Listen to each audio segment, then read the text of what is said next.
They came to us for help.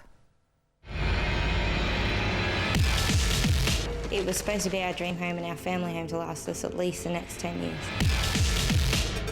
Just got married. Can't even live with my husband.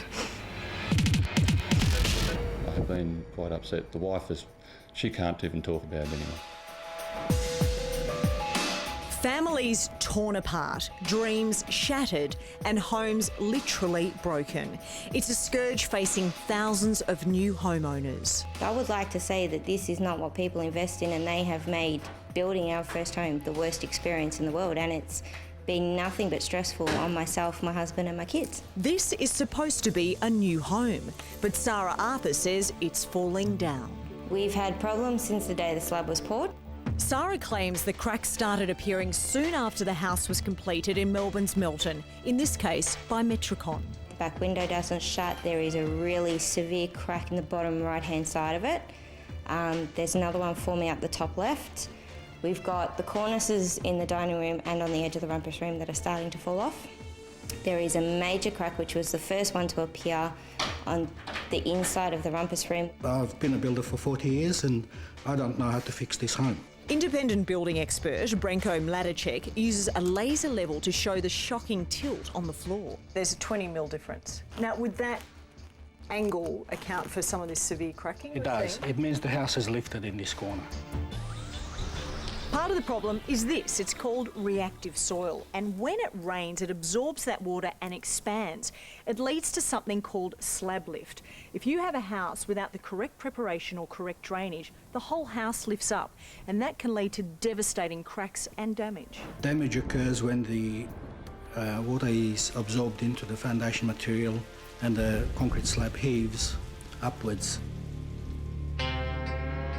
Couple that with decades of drought followed by heavy rainfall and you have a recipe for structural meltdown. If I was face to face with them right now, I'd say just fix it.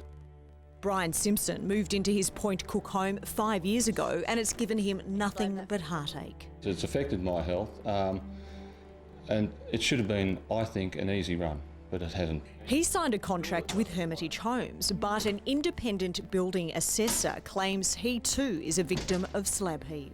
The house has actually broken its back, and if you look along the brickwork, you will see that straight line from one end to the other actually jumps a full brick course. The government gave us first homeowners grant to get our dream home, to make that possible, and I just feel like it's been taken away.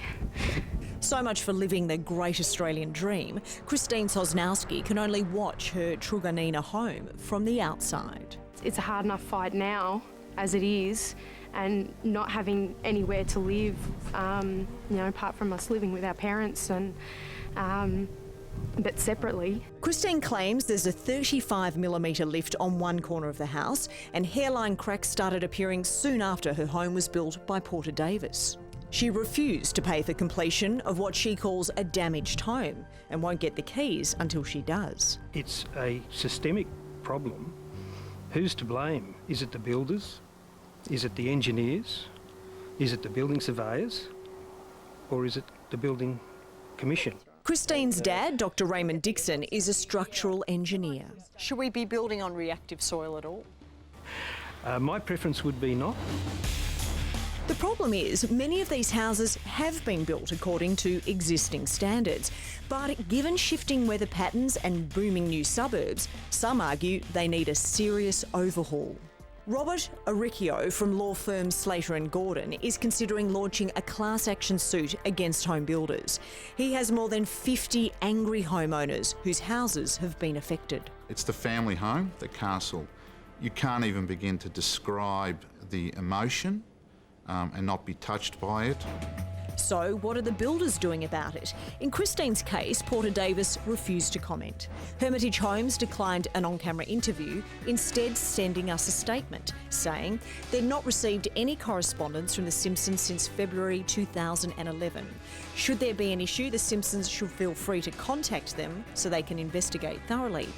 And METRICON, Gideon Klein claims there's a simple solution for slab heave. What we recommend is that all of our clients install a concrete apron if they're in a highly reactive soil area it needs to be graded away from the home so that any water from rain or from taps actually runs away from the side of the home.